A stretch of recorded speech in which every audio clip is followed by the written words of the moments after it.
Stellaris, the great economic rework, continues to some perfect balance. There is a lot of topics in here, as the reduction in pops, various and even more various changes to various parts of your empire. As you can see here and here and here, rebalances, updates to the previous dev diaries, because they've adapted to community feedback, and then some closing thoughts and some changes to the quality of life improvements and the message from blog.net. Why do they reduce pops? They want to balance everything anew, and they want to kind of standardize the progression. So most buildings have been standardized to now give 2 jobs per tier rather than 2, 5, 8 progressions. So you get 2 from research labs, 4 research complexes, 6 advanced research complexes. Everything has been rebalanced. That's not only to balance the pops better, it's also to balance the growth. These experiments have generally revolved around modifying the growth or assembly required for pops as an empire's population grows, with some variants trying a logistic pop growth, where growth follows an S-shaped curve as planets develop, based on a carrying capacity of the planet. These experiments have reduced the end-date pop count to somewhere around 1/2 of the old numbers, with the expected performance improvements. So we have fewer pops, and they will kind of grow slower and hopefully more logical. As an offset, you have a less detailed simulation, but it's not as less detailed as it was in the beginning when you had a pop per planet part. Organic pops will follow a curve where they begin at standard population growth, increase growth as they approach a midpoint between population and the planetary carrying capacity, then slow down to 0 as they reach the top of the curve. So generally expressed, your pops will grow a lot until the planet has no more room for them, and when the planet starts to get less room for them, they grow slower, and when the planet is full, they stop growing. So you have to find other methods to move your people away. So they will adapt to the planet's size. It will avoid a lot of overpopulation by that. It will avoid a lot of the quick pop growth. And to keep a steady and big pop growth going, you will have to go and give them further opportunities to grow. It might just be a logarithmic pop growth that we're looking at, even though they speak of an S-shaped curve. They've also changed a few buildings to have new or additional features, such as the spawning pool and the clone vats, which have had their pop growth modifiers replaced with a new organic pop assembly. Fills the same slot on the planet as robotic pop assembly, so generally you will want to pick one or the other, so you cannot assemble pops at the same time, mechanic and organic. And that changes the game in a huge manner. I'm really blown. I mean, why would you limit that? It's so you have basically additional pop growth through mechanics or mechanical citizens replaced with a choice. Do you rather want an organic pop or do you want a mechanic pop? So as you can see, we have the spawning pools here, and they give you these drone jobs that will lead to assembly of organic or mechanical pops, as in the robot factory. So what you have there, when you support your natural growth with something like clone vats, you have basically a couple of people that look out for your pops getting more. Even organic, I don't know what the people do in there, but apparently it's cloning, that's what they say. Medical workers, a few other jobs got minor perks added to them, like the medical workers from gene clinics, making it a little easier to live on less hospitable worlds. So they increase habitability now, but for every one medical worker, a 1%. So that's going to be an interesting change as well, and a total rework of the former system. Be warned, it doesn't produce exotic gas, because that's just because it's a pooping lithoid. So we have also ring worlds to be balanced anew. Of course, with so many pop reductions, you need to balance ring worlds. They've been bumped up to 10 segments from 5, and the jobs per segment have been adjusted to the new system. So as you can see here, we have the new city segment that gives 2 enforcer jobs, 5 clerk jobs, and 25 housing. To a commercial segment that gives 10 housing, 2 merchant jobs, and 10 clerk jobs. Then we have the research segment, 10 housing and 10 researcher jobs. The agricultural segment with 10 housing and 10 farmer jobs. And the industrial segment with 10 housing, 5 artisan, and 5 metallurgist. So you cannot specialize here in consumers or alloys, as it used to be. Through your segments, you choose how your ring world is developed, but more to a kind of a specialization later in the reworks of the other dev diary. So the shattered origin now possesses also a warning that it may be a challenging option for lithoids due to a scarcity of minerals, which can be seen here. Ecumenopolis, you can use that decision, the archaeology project decision, on a planet that has a mix of city and industrial districts.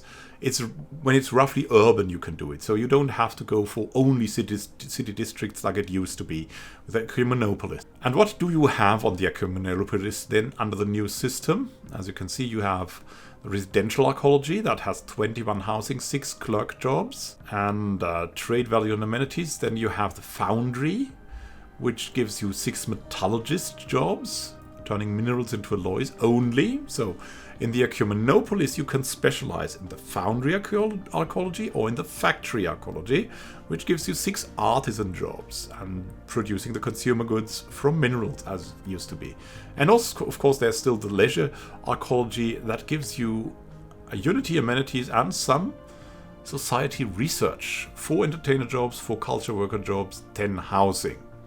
We have habitats also, of course, changed. The changes to habitat modules are much smaller in scope, but there's a list of the districts.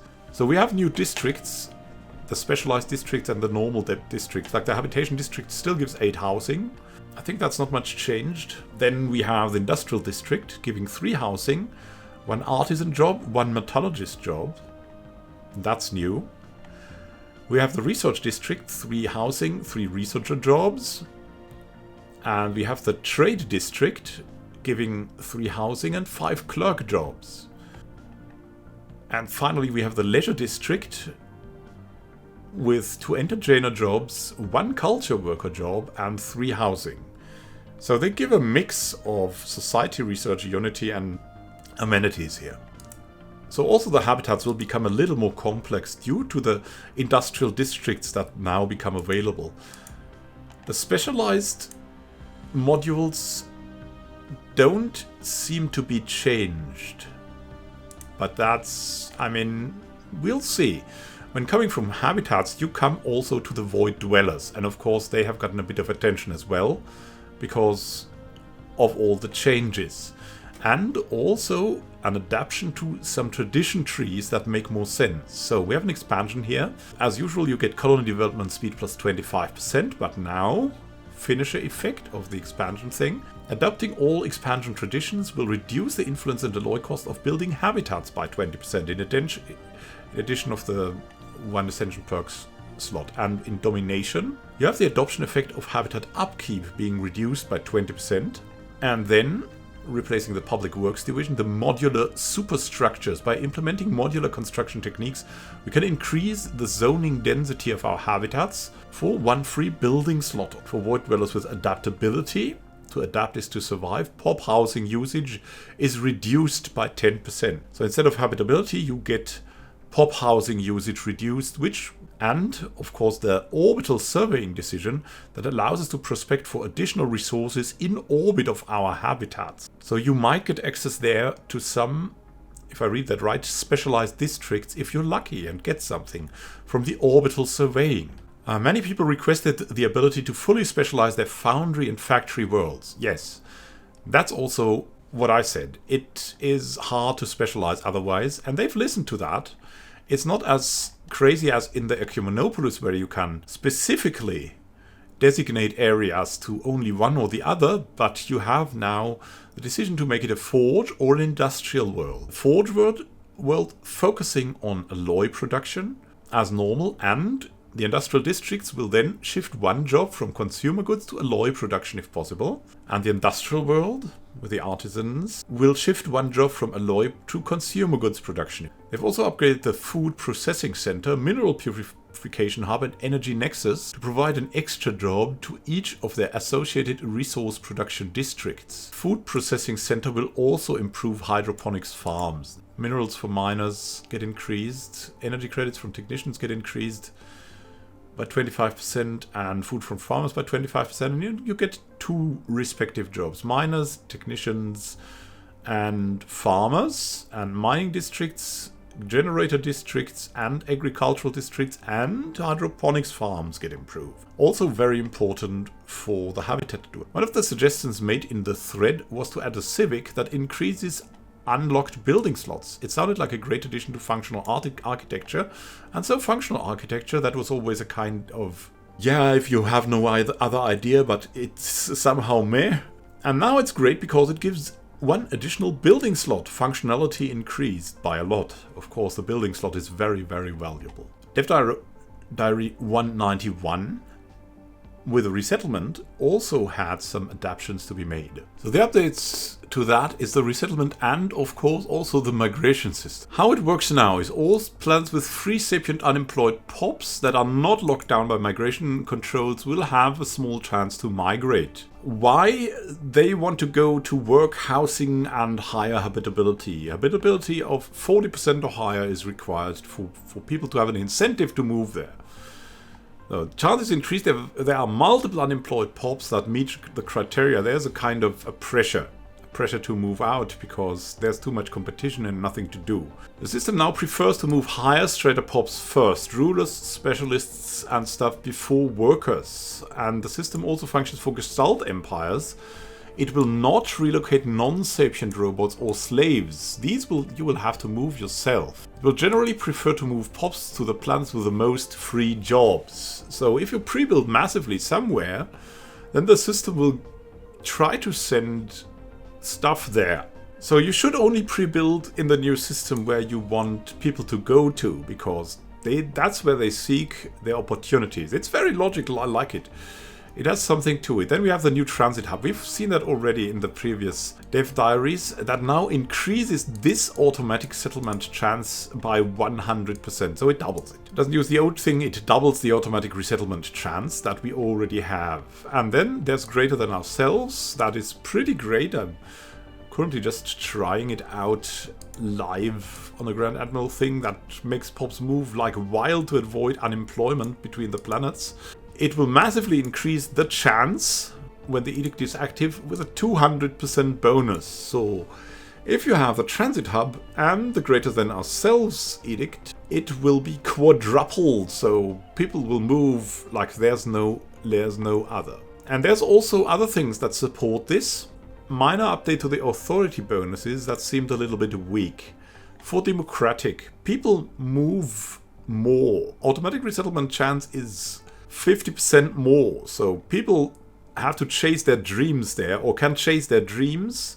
They're not as controlled by the government under a democratic, regime. They move 1.5 times as much as normal. The automatic resettlement chance is a little bit higher.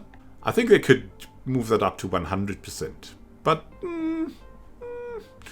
it's certainly very nice. And dictatorial, on the other hand, will get something different that symbolizes it getting things better under control with very big areas. The empire sprawl penalty is reduced by 10%. If you want a very big empire, it's an advantage to have dictatorial. Closing thoughts. What are the closing thoughts? First, they present a quality of life improvement that was just added. The filter on the colonization interface. You can activate founder species only because, yeah, there's a couple of reasons for that. If you've experienced something like this in a lot of species empire setup, then it will load quite some time. And if you check founder species only, you will hopefully not only have the founder species, but also the founder subspecies. So you can, if you go for genetic ascension, you can then have a perfect species for every planet type that you want to construct and send them there and let them settle there to have an initial start in whom you want there. So that's probably long enough, they said. Looking forward to the feedback, and it was well received because, yeah, it's a good dev dive. Next week, don't try to put this in somewhere, especially not at the command prompt of your Windows, because there's some stuff here that might change things in your computer. At least it was like that when we had Microsoft DOS 5.0. So, BlogNed has detected unauthorized access. What? Security breach. Have you seen that? The Uindar cartel may be coming. What is that? Well, I think we'll find out about that thing. The security breach and the Uindar cartel next week. Have a great time until then, and happy gaming. And please tell me what you like about this and what you might not like about this. What I like is that they are tackling pop growth. That is my absolute favorite. The whole rework of the system, yeah, it's probably good, but I like that they tackle pop growth, and that is my big hope for Stellaris. The game seems to flow a little bit faster since 2.8, so I'm a big fan of that.